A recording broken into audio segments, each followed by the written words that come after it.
오늘 본문 말씀을 가지고 오바댜의 경건한 신앙이라는 말씀의 제목을 가지고 함께 나누기를 원합니다.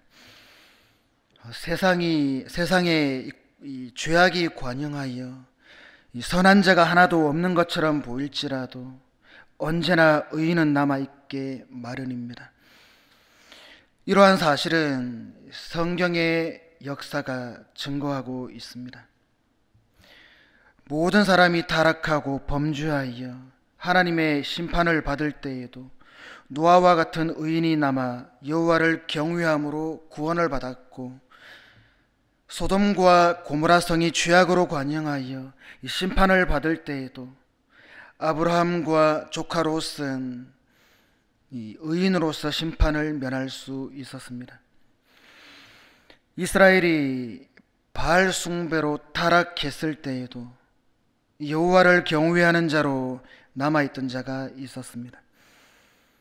바로 오바댜라고 하는 이 국내 대신입니다.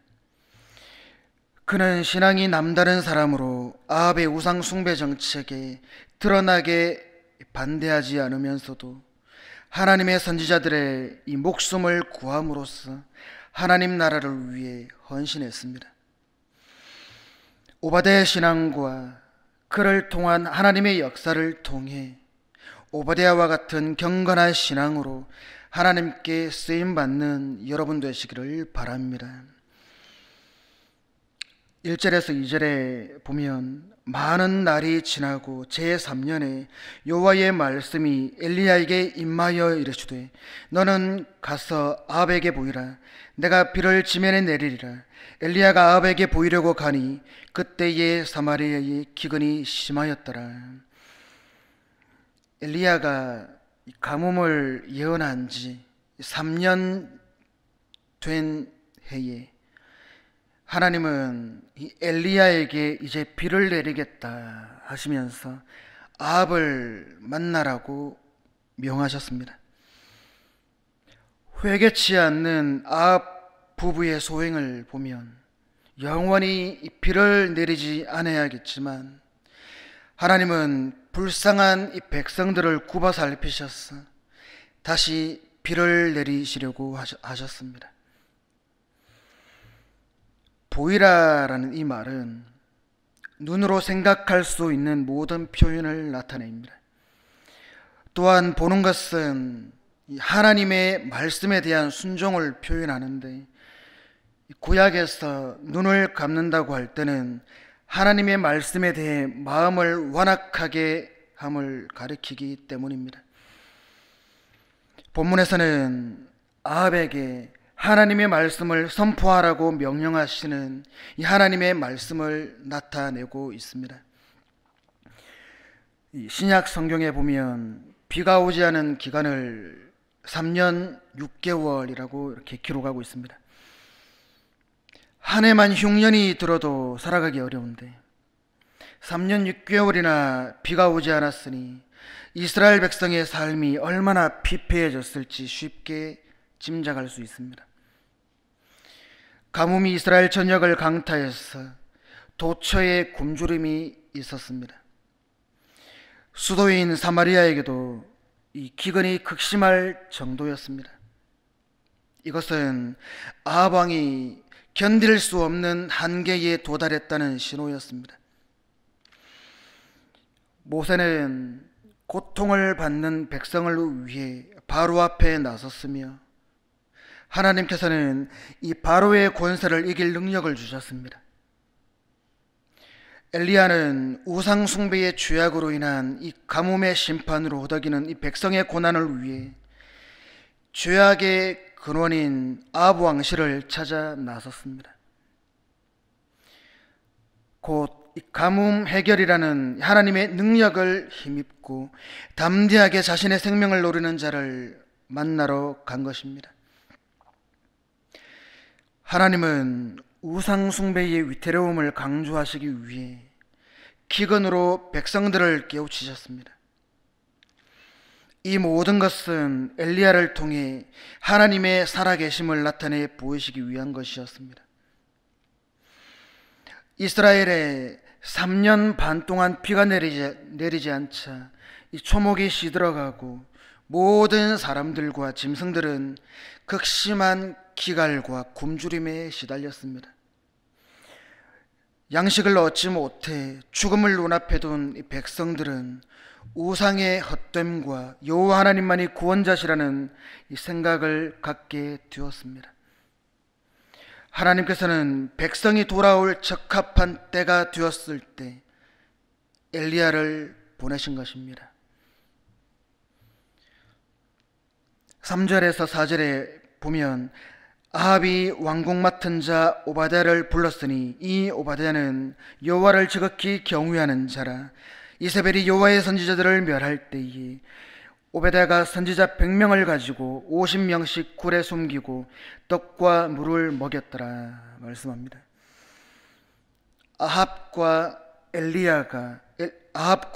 이세벨과 같은 이 고약한 무리도 있었지만 오바댜와 같은 경건한 사람들도 있었습니다.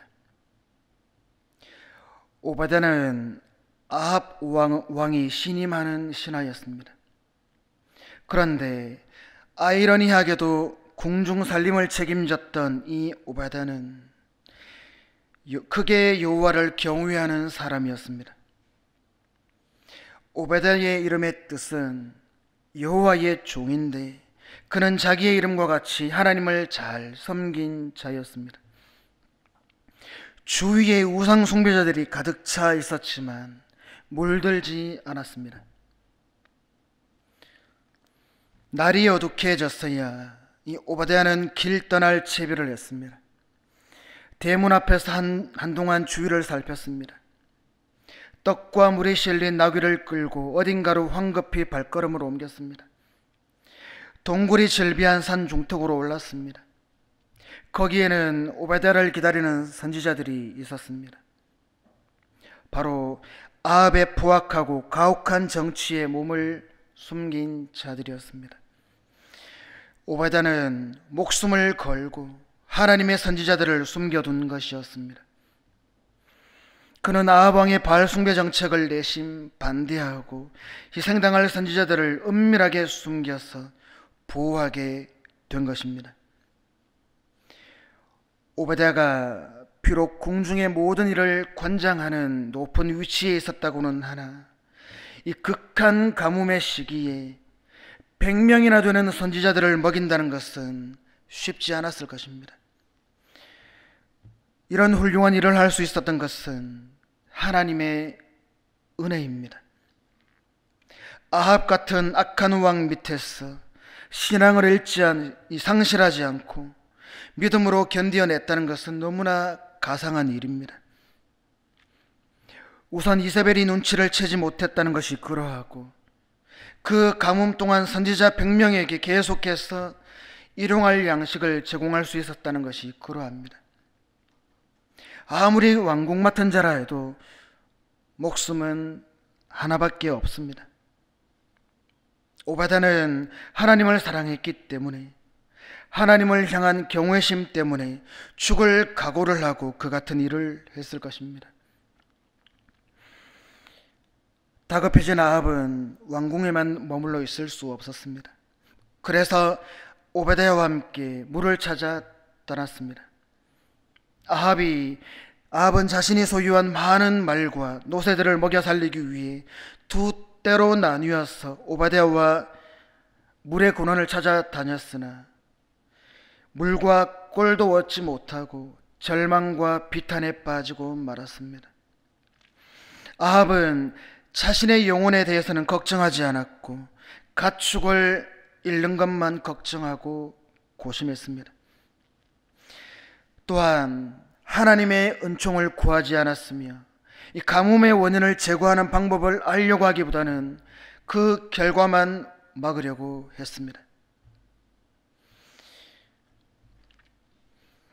오베댜는 길에서 엘리야를 만납니다. 만나서 내 주 엘리야여 이렇게 인사를 합니다.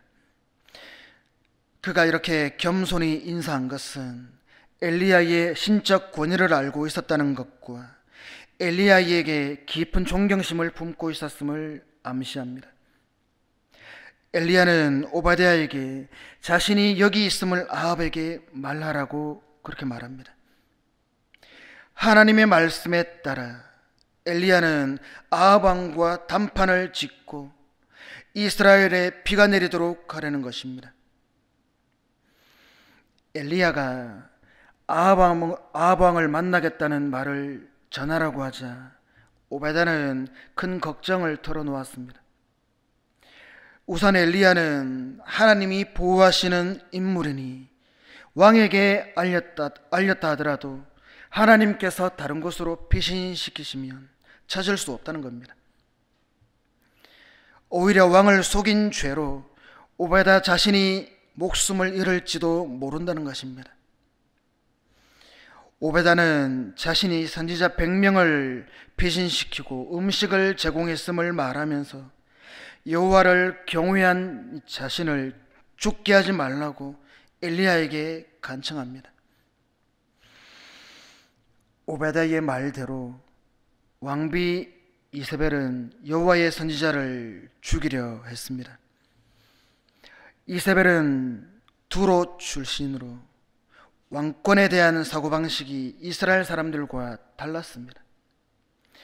이스라엘에게는 백성 가운데서 하나님이 왕을 선택하시고 임명하신다고 생각했는데 이세벨은 절대 왕권을 신봉하는 그런 왕비였습니다.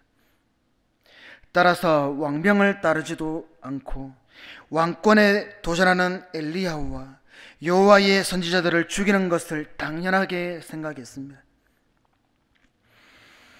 오바댜의 걱정을 들은 엘리야는 오베다를 위해서라도 신속하게 하나님의 말씀을 아합에게 전달해야겠다고 작정합니다.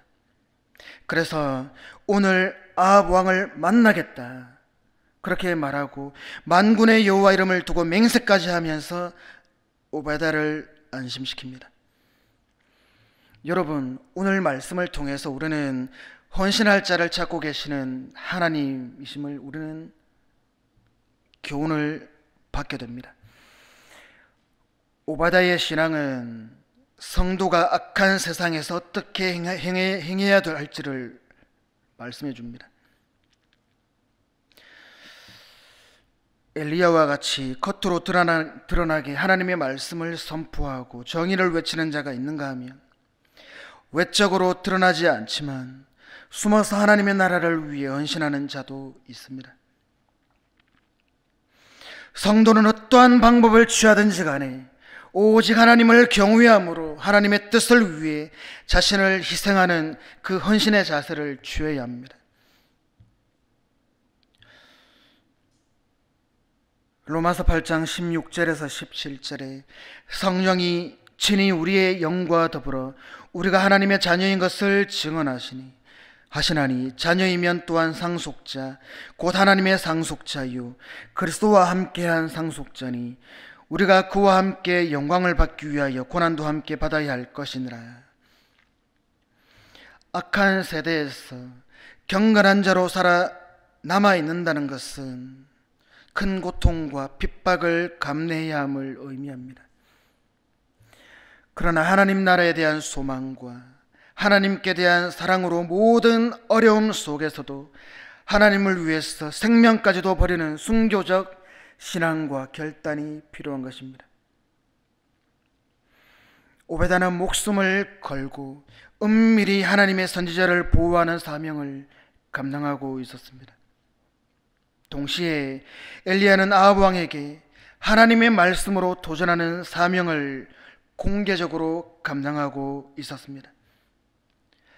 영적 반역의 시기에 오베다와 엘리야는 서로 다른 사명으로 하나님의 역사를 함께 이루어 갔습니다. 여러분, 우리 모두는 성도라 불립니다. 성도는 세상으로 보냄을 받은 사명자입니다. 그렇기에 세상에서 도피하는 자가 아니라 세상 한복판에서 하나님을 섬기는 자로 살아가야 합니다. 세상의 위협을 받을 때 사명을 망각하지도 사명이란 명분으로 세상을 등지지도 말아야 합니다. 삶의 현장에서 우리를 향한 하나님의 뜻을 신실하게 이루며 살아가야 합니다.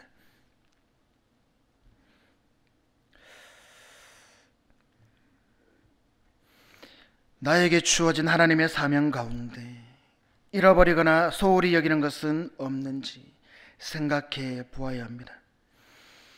혹시 바쁜 일상을 핑계로 자꾸만 하나님을 위해 해야 할 일을 미루어 두지는 않는지 스스로 질문을 던져야 합니다.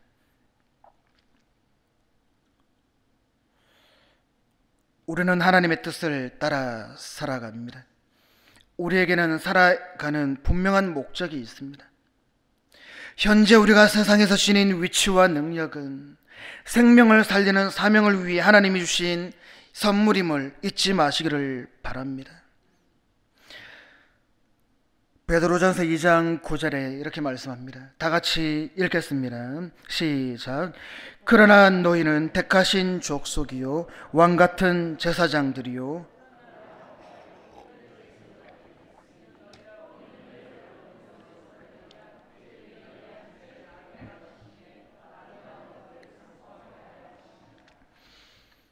여러분, 우리는 우리 자신이 처한 위치와 모든 환경이 하나님의 뜻을 이루는 도구로서 그렇게 사용받기 위해서 하나님께서 허락하신 것임을 항상 기억해야 합니다.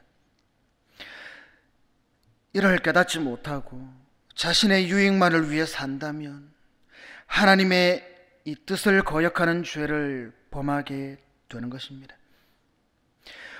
오베데가 만일 이 자신의 안일만을 추구했다면 선지자들을 숨기는 위험한 일을 하지 않았을 것입니다. 그러므로 성도는 자신의 모든 것을 헌신하여 하나님의 나라와 교회를 부흥시키는 일에 최선을 다해야 합니다. 여러분,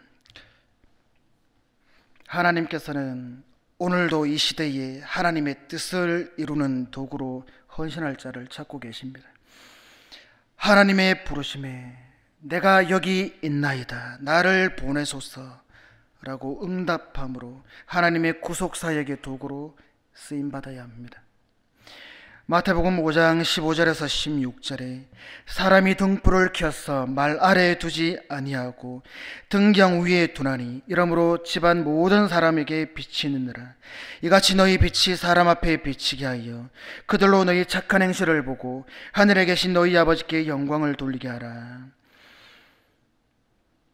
성도는 사회생활 속에서 하나님을 섬기는 자로서의 이 선한 행실을 통해 빛과 소금의 역할을 감당해야 합니다. 그래서 사도 바울은 성도된 종은 주인을 섬기되 하나님을 섬기듯이 성실함으로 할 것을 명했습니다. 즉 성도의 하나님께 대한 신앙은 모든 삶과 모든 인간관계 속에서 열매로 증거되어야 한다는 것입니다. 성도가 하나님을 잘 섬긴다고 하면서 주위 사람들에게 인정받지 못한다면 그 신앙에 분명히 문제가 있는 것입니다. 오바댜와 같이 하나님뿐만이 아니라 세상 사람들에게까지도 인정받음으로 하나님을 경외하는 자로서의 빛을 드러내야 합니다. 여러분, 왕궁 맡은 자 오바댜는 하나님께로부터 택함 받아 이 세대의 경건한 자로서 남겨졌습니다. 그래서 복잡한 현대를 살아가는 우리들에게 시사하는 바가 큽니다. 우리가 소속된 어느 단체가 부패하고 타락한 길로 치닫고 있을 때 우리는 과연 어떤 태도를 취해야 할 것입니까? 깨끗이 물러나 신앙생활에만 전념하는 것이 최상책입니까? 그렇지 않으면 내 신앙이 허용하는 범위 내에서 계속 그곳에 남아서 최선의 봉사를 수행하는 것이 최상책입니까? 오늘날 소위 예수를 믿는다는 사람들이 자신의 소속이 세상인지 하나님 나라인지 알 수 없을 정도로 그렇게 살아간다면, 또 그런 구분조차 할 필요를 느끼지 못한다면 진정한 그리스도인이 아닌 것입니다. 물론 하나님께서 하나님의 백성들은 어떠해야 한다고 하신 이 성경의 말씀과 우리의 지금의 상태에는 차이가 있을 수 있습니다. 누가 이 세상에서 하나님의 말씀과 그렇게 완벽하게 일치하는 삶을 살아갈 수 있겠습니까? 우리가 죽기까지는, 그래서 영화롭게 되기까지는 하나님의 말씀과 우리의 상태 사이를 계속 그렇게 보게 될 것입니다. 그럼에도 성경은 우리에게 분명하게 제시합니다. 그리스도인은 세상과 구별된 존재로서 세상과 구별된 삶을 산다는 것입니다. 특히 이 사실을 우리처럼 똑같은 세상 속에서 살았던 자들의 그 삶과 다양한 경험들을 통해서 말하고 있습니다. 그러므로 세상과 구별된 존재로서 사는 것은 하나님 백성된 자의 존재적인 특징입니다. 오베다는 심히 악한 시대에 어디로 피하지도 않고 악을 행하는 왕궁에 있으면서도 당당히 높은 관직을 가지고 신앙을 지켰습니다. 그리고 신앙을 지키는 자를 생명 걸고 도와주었습니다. 이것이야말로 변혁적 참여의 한 방법입니다. 조금의 희망조차 찾기 어려운 시대에 큰 희생을 감수한 오바댜와 같은 이 성도들이 많이 배출될 때 교회는 더욱 든든히 세워질 것입니다. 예수님을 그리스도로 믿고 십자가 대속의 피의 복음 신앙을 가진 그리스도인은 세상에 있지만 이 세상 것이 아님을 인식하고 악한 세상에서 배격과 수용의 자세가 아닌 이 변혁적 참여의 자세로 살아가야 합니다. 여러분, 그리스도인은 이 세상에 속한 자가 아니라는 것을 잊지 마시기를 바랍니다. 그리스도인들은 이 세상에 속해 살지 않습니다. 그것은 이 세상으로부터 구별된 사람들이기 때문입니다. 오바댜의 신앙을 본받아 언제나 하나님의 뜻과 영광을 위해 헌신하는 삶을 살아가는 여러분 되시기를 주님의 이름으로 축원드립니다.